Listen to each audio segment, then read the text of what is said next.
है। मैं आज ज़्यादा हम इस लंबा प्रोग्राम नहीं करेंगे, पर जो अपडेट आए सबसे पहले जो ऑपरेशन राइजिंग लॉइन शेयर, इसका फोटो भी आई है। और मैं आज के पिक्चर लगा नहीं रहा, आप जानते हैं ना कि ये लाइन पार वाले हरामखोर बहुत पीछे लगे रहते हैं मेरे, पता नहीं किस चीज पे कौन सी मास रिपोर्टिंग करना शुरू कर दे।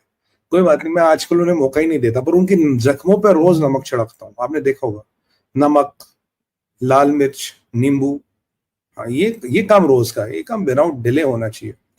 तो राइजिंग लॉइन था, इसमें करीब 200 इसराइल के जेटों ने 200 जेट से पार्टिसिपेटेड। और मैंने आपको सुबह बोला था it is beyond Israeli jets, even Israel army and something more has participated, जो मैं आपको भी बोलूंगा उसका भी खुलासा हो। More than 200 Israeli jets have participated. 100 targets इनके निशाने पे थे। दे हैव एलिमिनेटेड और destroyed 100 targets. Also 330 mutations they have used. 303 मतलब तरह का 330 म्यूटेशंस दे हैव यूज्ड। अब अगर आप इसका अध्ययन करें, इसको आसान भाषा में समझ जाते हैं। सुबह तक हमें पता था आईआरजीसी का कमांडर, क्या नाम था, सलामी गया। इनका हेड, क्या नाम था उसका, जनरल, अरे कहाँ गया यार, जनरल बघेरी, वो गया। मोहम्मद, एक और इनका बंदा था, क्या नाम था उसका, मोहम्मद गुलाम, ये गया। खमीनी का राइट हैंड एडवाइजर अल शमखानी, इसका पूरा मकान ही निकाल दिया, पूरा मकान, इसकी पूरी फैमिली गई। आईआरजीसी का जो एयरफोर्स का हेड था और मिसाइलों का हेड था, Al Hajizadeh, Amir Al Hajizadeh. My Iranian pronunciation may not be so good, but they are all good.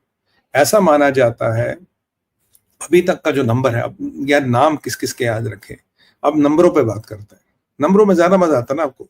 20 Iran's top ranking commanders and generals are eliminated. And this is over and above 20 scientist जो पहले निपटा दी थे इन्होंने। 20 general और commander और 20 scientist इन्होंने निपटा दी, इन्होंने घोषित कर दी हमने निपटा दी। और ऑपरेशन साहब 2 हफ्तों तक चलता रहेगा।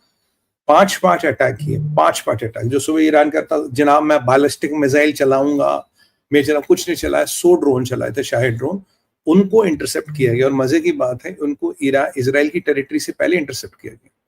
तो पहले मेरा ख्याल आया किसने, एमबीएस ने।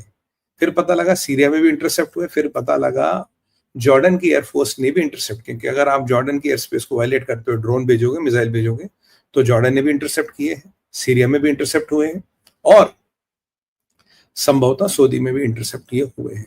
तो मतलब जो ड्रोन इन्होंने भेजे वो ईरान आने से पहले इंटरसेप्ट होके वो बर्बाद हो गए। इनके ड्रोनों की वही कहानी दैंड हो गई। ये पहले एक इंपॉर्टेंट चीज है। दूसरी इंपॉर्टेंट चीज है कि प्रतिक्रिया क्या है। प्रतिक्रिया ये है ये कि यूके कहता है जी मैं ड्रोन रोकने का काम नहीं करूंगा, आप डेस्केलेट करो। डेविड लैमी भी यही कह रहा, कियर स्टार्मर भी कह रहा जी हमें डेस्केलेशन वगैरह से मतलब, हम इस लफड़े में नहीं पड़ेंगे। फ्रांस खुल के सपोर्ट कर रहा है इजराइल का, कह रहा हम सपोर्ट करें और हम इजराइल की पूरी मदद करेंगे। भारत डिप्लोमेटिकली करेक्ट, भारत ने कहा डेस्केलेशन करो, बातचीत करो। तो ये जो अगराची था ना, एक कहावत है हिंदी में, जिसका जूता उसी का सर। तो इसका जूता इसी के सर पे मारा, बोला कि भाई डेस्केलेट कर, ऐसे कहां तू परेशान हो रहा है यार, बातचीत करना। तूने तो कहा था भारत की डिप्लोमेसी अच्छी था, अपनी डिप्लोमेसी दिखा, चल बेटा नाच के दिखा। मतलब चल मुन्नी, टेबल पे चढ़कर नाच, दिखा तेरी डिप्लोमेसी कितनी ताकतवर है। और ट्रंप के बड़े ट्वीट आए। ट्रंप ने तो कह रहा कि जी आई एम इम्प्रेस्ड। ट्रंप कह रहा आई एम इम्प्रेस्ड, कह रहा भाई मैंने तो तुम्हें बोला था कि सुधर जाओ, तुम्हें अल्लू के पट्टों समझ नहीं आया, तुम पता नहीं किस ये जिहादी मानसिकता में कूदते रहते हो। कौन से जिहाद का कीड़ा तुम्हारे दिमाग में भरा हो जो तुम्हें फुदकता रहता है, तो तुम कूदते रहे भैया, तो पिट गए, कूद गए तो पिट गए। कह रहा मैंने तुम्हें 60 दिन का अल्टीमेटम दिया था, तुम माने नहीं। कल 61वां दिन था, आज 61वां दिन था, 60 दिन का अल्टीमेटम दिया तुम्हें भैया, समझ नहीं आया कि 61वां दिन था और आज देखो तुम्हारे साथ क्या हो गया।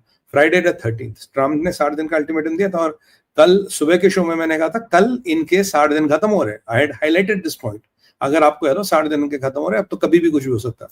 आप में से काफी भाइयों ने पूछा सुमित भाई कब होगा, मैंने कहा 24-48 घंटे का विंडो है मैक्सिमम, जो होना इसी में होगा। आप में से काफी पूछ रहे क्या ईरान और इजराइल की लड़ाई, मैं कहा 101% होगी।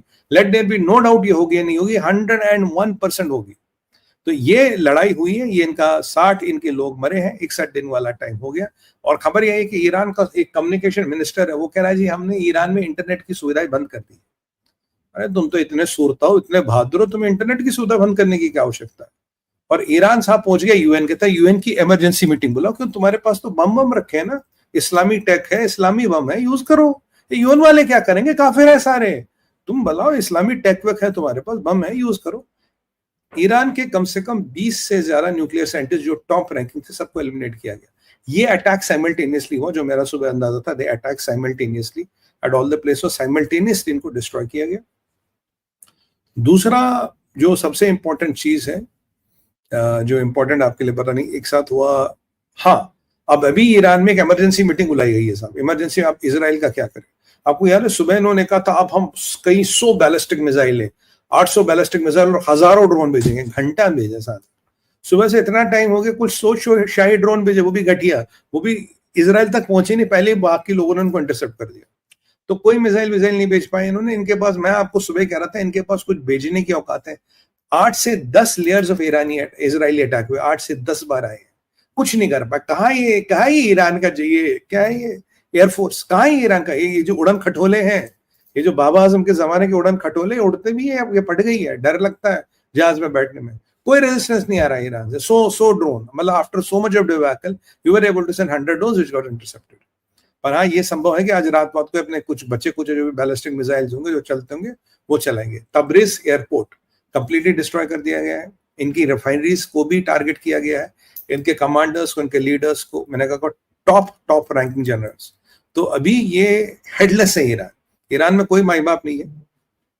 इनका एक डिफेंस मिनिस्टर का अभी भी स्टेटमेंट आया कि जी हम अमेरिका की बेसों पे हमला करेंगे।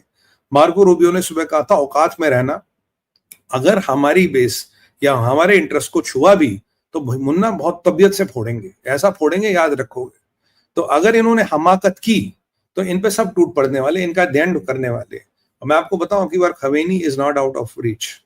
खमेनी हो, अगराची हो या रईस सब्जादे या रईसजादे, इनके व्हाटएवर इनका जो ब्रिगेडियर है, जो इनका डिफेंस मिनिस्टर है, ये तीनों रीच में है। None of them is out of the reach. तो ये सारे रीच के बाहर कोई नहीं है। That is what America has made clear. और अभी इजराइल का स्टेटमेंट है, कह रहा है अगर अमेरिका थोड़ा हमारा साथ दे तो हम परमानेंटली ईरान के न्यूक्लियर एमिशंस को बर्बाद कर सकते हैं। अरे आपने इजराइल को छोड़ा क्या है? आपने न्यूक्लियर तो बर्बाद कर ही दिया, इनके मिलिट्री डिपोज, इनके ड्रोन फैक्ट्रीज, इनकी मिसाइल बनाने की फैक्ट्री, और जो सर्कुलर टनल्स उनके तो आपने वेंट ही बंद कर दिए। जो उनकी एंट्रिया थी वो मैम आपने बंद कर दी। तो वो टनल्स में तो वैसे कुछ नहीं है, अगर उसमें रेडियो एक्टिव मटेरियल रखा हो वो रेडियो एक्टिव हो जाएगा। तो आपने तो कुछ छोड़ा ही नहीं है। आपने इनके 20 तो सारे जनरल वनरल निपटा दिए, 20-30 साइंटिस्ट निपटा दिए। तो और आपने नेटेंस जो फैसिलिटी तो कंप्लीट बर्बाद हो गई। कोनाड और कोरांडम, आई थिंक व्हाट इज खुरादम, दैट इज व्हाट द नाम, कुंदाद और खुरांदद, जो इनकी 2 फैसिलिटीज हैं, उनको भी काफी डैमेज उठला है। हाँ, बट ये Ashfaq Khan, they have not most probably, अभी तक कोई रिपोर्ट अशफाक खान को लेके नहीं है, दे हैव नॉट ट्राइड। क्योंकि लास्ट टाइम इन्होंने अशफाक खान को टारगेट तो किया था, वहां कुछ बचा ही नहीं होगा करने को, तो अशफाक खान को लेके क्या करिएगा। तो ये उन्होंने दूसरा काम किया है। अभी इन्होंने बोला कि ईरान ने बोला था 850 मिसाइल छोड़ेंगे, 100 ड्रोन आए मात्र। Very bad. इसके अलावा एम्बेसीज जो इजराइल की जहां कभी कहीं भी है, और उनको बोला आप शटर डाउन रखो, सारा कार्रवाई बंद कीजिए, आप चीज ना करें। और ये सबसे इंपॉर्टेंट स्टेटमेंट इजराइल का आया है, कह रहा है ये तो अभी ट्रेलर है, जो आपने अभी देखा, this is just a trailer, ये तो अभी पिक्चर शुरू भी नहीं हुई है, तो अभी ट्रेलर है। और इसमें सबसे बड़ा एक योगदान आ रहा है एक्टर ट्रंप का। ये एक्टर ट्रंप ने मुझे लग रहा था, अगराची को लग रहा था वो अल तकिया का किंग है, सबको बेवकूफ बनाएगा, झूठ बोल बोल का अल तकिया,